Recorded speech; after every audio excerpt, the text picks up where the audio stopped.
Well, welcome back to a Pastor's Café. This is episode 54. I'm your host, David. I'm here with Pastor Steve Kern.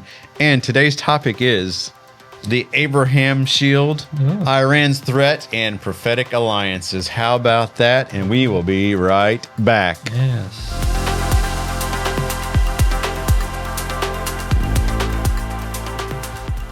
Well, welcome back to the show. Again, I'm your host, David. This is Pastor Steve Kern. What do you think about today's topic? Wow. I mean, things kind of seem like they're really starting to gear up, doesn't it? You know, developing in the direction that the Bible's been taking us for centuries. We are right there. We're ready for Jesus' return. I am. Well, I've been ready. You've been ready for a long time, huh? Really. But yeah, and the more I see the world population growing, and the fewer people that I see coming to Christ in relationship to the growth of the. Sure. I'm saying, wow. I mean, how many? We've really got to get to work on getting some more people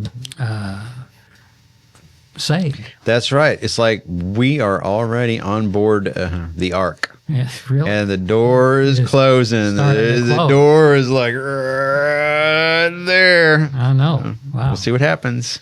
Exciting times. Yeah. It seems like each new week brings some kind of new whatever's happening. Okay, so really quick before we get to the questions, though, I just thought of this, and because I was YouTube surfing last night for a few minutes, it's just kind of surfing YouTube. Of course. Okay, and there's quite a few videos about people thinking how time is faster.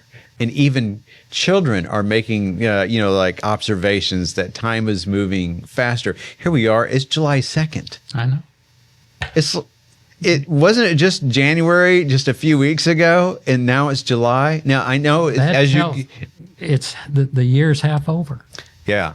Now I do know that some people say as the older they get, the faster it seems like. Faster it seems to go. But now children are making that observation.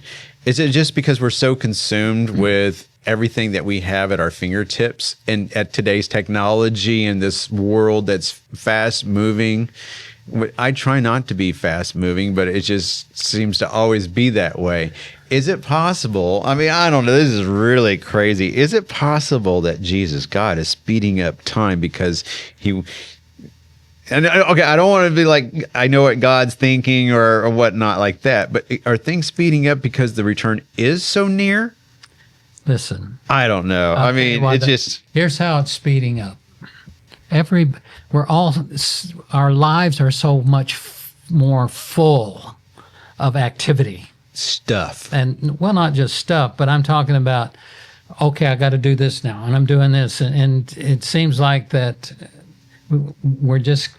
it seems like it's moving faster because we're so caught up in doing so much more stuff. Activities, a lot of activities. So like 20 years ago, if you're in your office and you're working, 25 years ago, forgive me if my mind, it seems like 5 years ago was like not that long ago.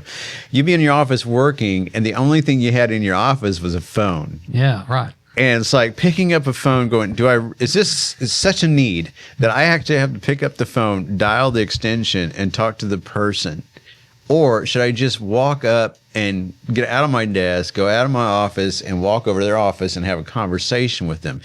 Now we just fire a text, we fire an email, and it's like we're constantly engaged with email and text. I mean, like, how many emails do we have to get a day? You know what? I'm about ready to delete my email, and so I can not be bothered with anything. And that's such a terrible attitude to have. But some days I just don't want to get an email. I don't want to get a text. I just want to chillax.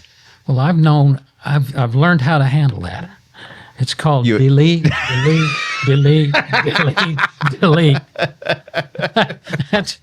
how I handle it. But I mean, delete. But and then if I see something that, maybe that one. But we constantly have to have this. And then social media, it's like, I have a Facebook page for my ministry, and, I'll post encouraging thoughts and stuff like that, or things that make people think. But it's the number of people that will offer their opinion, and it's their opinion, but they're phrasing it like it's a fact, and they have no idea what they're talking about. It's like from the river to the sea. A lot of people just don't know what that means. No, they don't. And it's unfortunate that they don't. And then they make the comment, and it's like, well, what do you mean by this? Yeah. Well, and they try to dance around it. Well, stop with the comments. If you don't have something productive to say or facts on your side, then stop like digging into someone else's life and create more work for them. Do they not? I bring it on myself, though. Okay. Do they not understand that when you're talking about from the river to the sea, that they're talking about the annihilation of Israel? Yeah. The total annihilation. Yes. Of Israel. If you and see I don't think some of them really understand. If you see Israel, right? From the river to the sea, that means wiping them off the map. I mean, but I guess they can't put that together. But wait a minute, Gaza is part of that on the river to the sea, but they're trying to save Gaza. But when they're talking river to the sea. So there's even an inconsistency there. Yeah. Yeah. So. Well, I didn't mean to open up a box for us to dive into and it's probably splash around other in people it. are thinking about. But when it is July the 2nd and the year is already halfway over, and the days are now going to start getting shorter. I think a lot of people are kind of one of my grandsons, like he's 15, and talking, wow, time sure is going by fast, isn't it? See? Yeah. That's a 15-year-old. But see, when I was 15 years old, we had summer vacation. Yeah. It felt like 3 years. Yeah. Well, not really. But I mean, it was, a month was like a long period of time. Now a month is like. Yeah, it's gone. Gone. Yeah. So anyway, yeah. Well, we're going to have to come up with a hypothesis. Yeah. I'm just joking. Well, and I'm 78 now, going to be 79 this month. And I look back all those years. You're going to be 79 this month? Yeah. What day is your birthday? The 25th. Oh, okay. So, but the point being is I look back and it's hard to comprehend all the stuff that's happened in all that period of time. Mm-hmm. And yet it just seems like it just went by like a, Oh, I know. Yeah. I know. It's hard to believe. I'm going to be 35 this year. Are you sure? On whose calendar? According to whose calendar? Just joking. I'm a lot older than that. No. Okay. It's obvious. Oh, man. Yeah, well, sure. I'm 35. Come on. I'll make sure I put the effect on so it smooths out all the wrinkles and everything, and then we'll drop 50 pounds of weight, too. All right. All right. Here we go. Well, let's get into the questions. Yeah. So here we go. Question number 1. What is the Abraham Shield Alliance? And you can go to this website, abrahamshield.org. And then if you want to read it in English, you make sure that I'm going to put this on the next slide here. Oh, did it not? Oh, I got to turn my little clicker on. Well, that's a shame. I can't get it to the... All right, so I actually had the billboard up so we can actually look at it. Yeah. I can't find a high resolution. But anyways, to the question here. And could it represent... Okay, so what is the Abraham Shield Alliance, and could it represent a modern fulfillment of the 10 kings who give their power to the beast? And we're talking about Revelation 17. Now, real quick before we get into the question and you're answering the question, there's a billboard in Tel Aviv, and on the billboard, it has, I don't know all the countries. I should have done that prep, sorry. But it does have Trump and Netanyahu, and then it has 10 leaders of Middle Eastern countries. Yeah.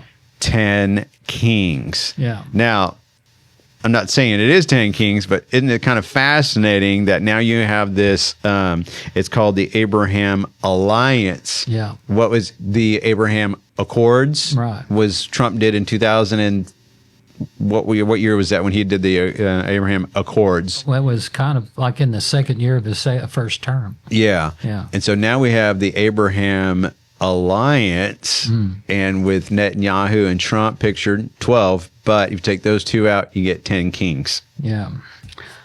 Well, it's an interesting thing because when you think in terms of World War I, all of those places were basically a part of the Ottoman Empire. Mm-hmm. They weren't countries. at the time. So these kings are really leaders of these countries. Yes. Are fairly new. It's a fairly new development in the makeup of the nations of the world, and I think it's what we're seeing is obviously we're moving in that direction. These things, this may not be the ultimate, 10 kings specifically, but obviously there are things in place that are making it possible for them to Sure. be It there. seems like we have a puzzle. Yeah. And the pieces are really starting to come together. And this piece could fit right there. Yeah. We'll see what happens. But it's an interesting thing because Revelation, Daniel, especially Revelation, written back in the time prior to the destruction of Jerusalem and Israel, and in what was it, 35 after 135 after Christ.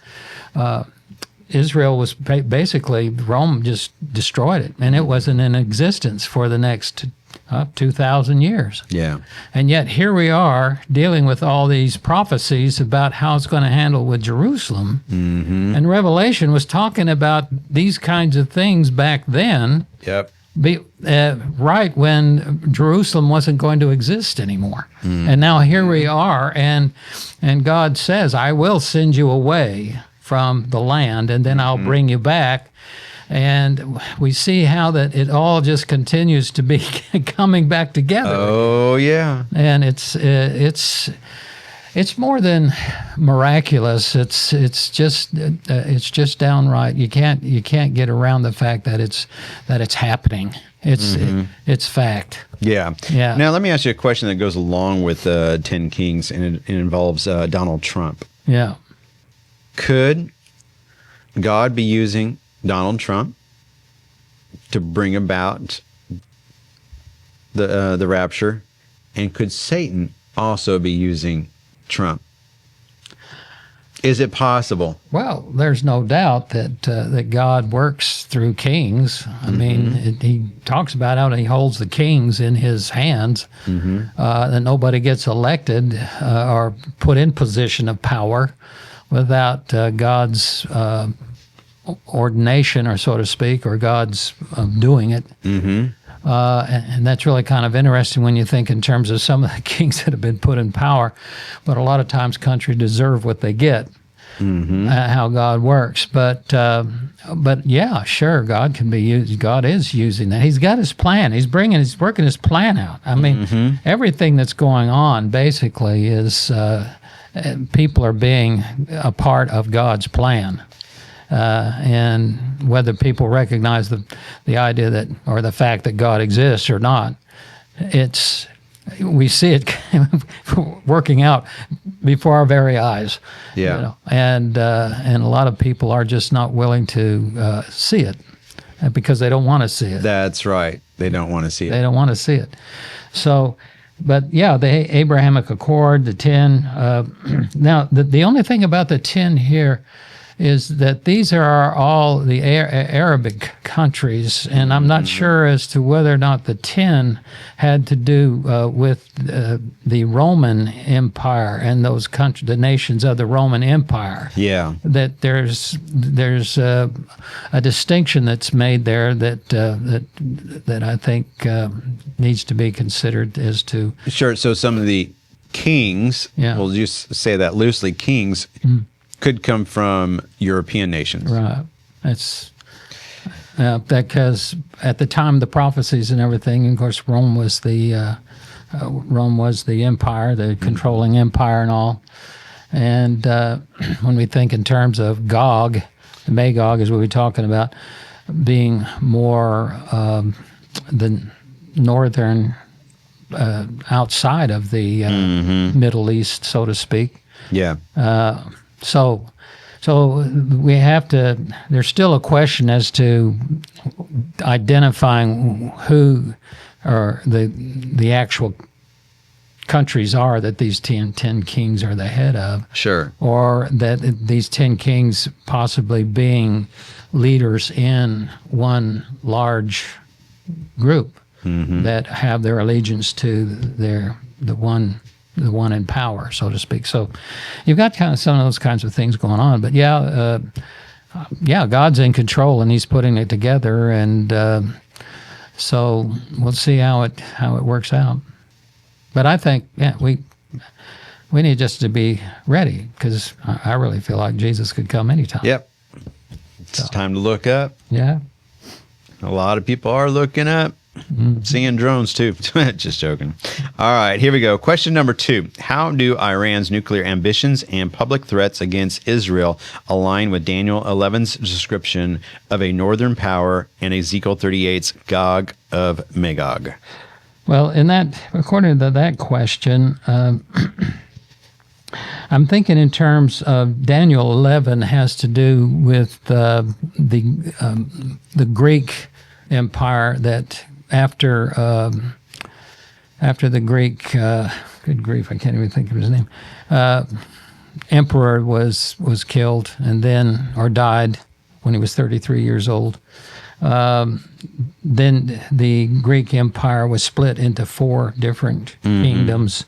Then one of them was considered to be the north, and one was considered to be the south. And that's what that's kind of looking at. And I think that Ezekiel 38, the Gog and the Magog, that could be referring to, of course, the northern part of the Greek Empire at that time could have included that area.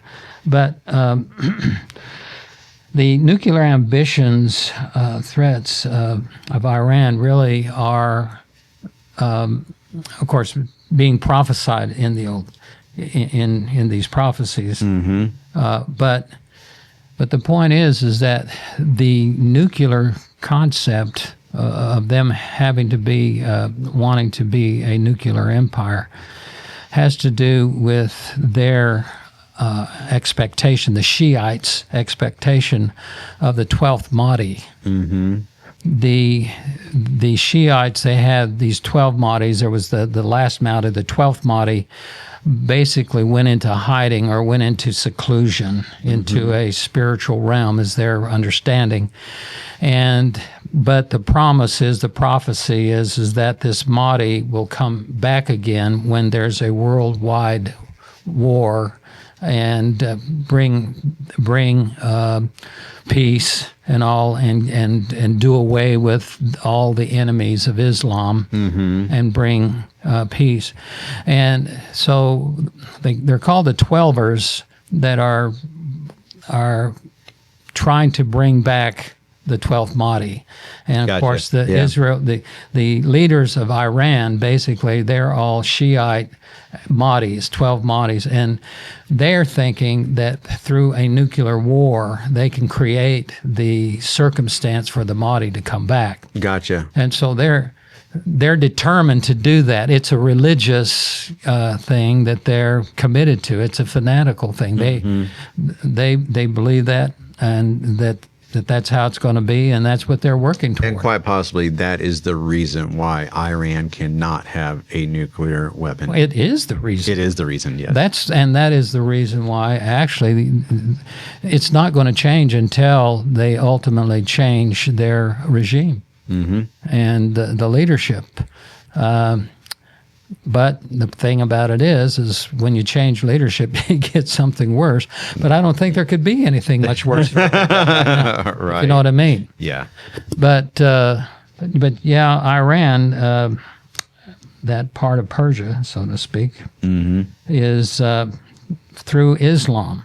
And I just can't help but think that Islam basically is somehow intertwined within a lot of this prophecy and things going on as we see it developing. And but the point is that they are committed. It doesn't matter what kind of agreements they get into or whatever. They are committed. They want to start a worldwide war because that's going to bring the Mahdi back. And they're ready to sacrifice all the Jews and all the Christians and all of us non-Muslims to do that. Yep. And So really, it doesn't necessarily mean that death to Israel and death to America. What it really means is death to Jews and death to Christians. Is that their real point? Yep. Yeah. Okay. Good deal. Question number 3. With Israel securing pacts across the Gulf, are we witnessing the groundwork for a coalition Satan will use to deceive the nations in the last days? Well, it's already there in place, and obviously, the religions of that period of that area is basically, I think, based in satanic control, and so I would have to say, yeah, I think that the Satan's working and bringing about what he's trying to pull off, and sadly he doesn't know it, but he's actually doing God's work, bringing to pass the way it's going to be. God is going to be. He said he's going to be, and he's even letting Satan be, because he's sovereign over the whole thing. Yep. Kind of a 3A question here. There's a belief among many Christians that Jesus will return. The Feast of Trumpets. Yeah. September 20th this year? I think that's right. I looked it up once. I've looked it up too. Let me look it up real quick. That's the nice thing about these cell phones, you know. Now, if I had an AI injected into my brain, then I would know everything. Yeah. And then I wouldn't have to look it up. I could just recall it. Trumpets. Well, and they understand that the Feast of Trumpets, Jesus comes back, and then the Feast of Tabernacles. Yeah, 22nd to the 24th. Yeah, the Feast of Tabernacles then is the millennial reign of Christ, where he comes to tabernacle amongst man again for 1,000 years. So my question is, so like a couple years ago, I was rather disappointed when October came around. Yeah. Last year, I was extremely disappointed. This year, will there be many Christians extremely disappointed if the rapture doesn't take place? I think there'll be a whole bunch. There's just so much going on, and everything. We're seeing revival and things in general worldwide, but it's not the kind of movement that's really changing the course of everything that you can see right now. No. The evil just seems to be gaining more and more control. And like in New York, when they're, ready to possibly elect a socialist that's totally and completely in opposition, and a socialist, communist, what are they? He's a Muslim. Yes. But to me, the Muslims, the atheists, it's all the same pretty much. But anyway, we just see it all moving in that direction. And when we think, oh, well, we're finally on our way turning this thing around, and then all this stuff starts popping up. Yeah. Yeah. It's like I saw a movie one time, The Miracle of America. When we got the Constitution and all going and the country started, 98%, the pastor told us 98% of the population was Protestant Christians in America at that time. 2% were either Jewish or Catholic. Now, it's like 70% that are claimed to be Christian, maybe 60. But of that 70%, a very much smaller percentage actually attend church. Yeah. Or actually involves actively in their faith. Sure. Which means we're a long ways away from the way it was in order for the country to be the way it was then. Yeah. And that would take a really huge, mighty outpouring of the Spirit of God to get us back to that. Yeah. So, anyway, and I think that's why a whole lot of people are hoping that maybe this year the rapture will take place. All right, question number 4. What spiritual or practical steps should believers take in light of these alliances? Pray, discern, or prepare for the prophetic storm on the horizon. Well, I think that every generation from the time of Christ to now should have been ready for anything. Yeah, we need to make prayer a daily practice of our lives, not just in our prayer closet, but in our daily walk with the Lord, keeping in touch with Him because we're in relationship with Him. And so we need to be anticipating and living in such a way that, hey, today could be the day. Yep. I think that's the way we ought to be living. And to be Easier prepared. said than done. Yeah. Well, and to be prepared. I agree with these different folks that are out there, and they feel like they need to buy property where they can be kind of like yourself, get out there on the farm, get away from the big cities and things like that. Oh, it's great, by the way. Yeah. And you can order these food provisions for 25 years and all different kinds of things. Whether the Antichrist comes along, good grief, with all the other kind of stuff going on politically and everything. Oh, yeah, we can be at World War III in any time now. Well, or we could just be going with the economy. Or the economy. The economy just going down the tubes. There's so many different kinds of things that are so unpredictable and almost uncontrollable. Yeah, and it's unfortunate that we have leaders in our country that want to see the country burn. Oh, yeah. They want to see it fail. Or it seems like their decisions are putting us on a track of failure. Well, their major objective is do away with Make America Great Again. They don't want America to be great again. Why not? Because you can't have a wonder world government if you want one specific nation that's greater than the rest. Yep. And that's the big thing right there. And that's why you have in the swamp both Republicans and Democrats that fall on the same side of things at times, because there are a lot of the Republicans that are, in essence, a one world government, because they think that that's how that you're going to finally have peace.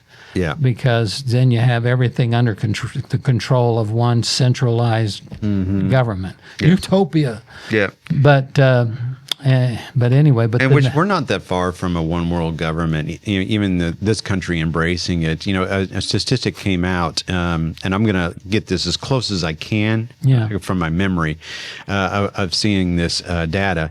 In 1980-ish, I believe it was like 85 to 90% of Republicans consider themselves to be very patriotic. Yeah. And like 65 to 70% of Democrats consider themselves to be patriotic. Yeah. And now it has dipped down to about 80% Republican and probably 35% Democratic, where they're proud to be an American. So people aren't proud to be an American to the extent they were in the 1980s. Yeah. So will they embrace this idea and concept of one world government, socialism? Yes. Oh, yeah, because they've been brainwashed.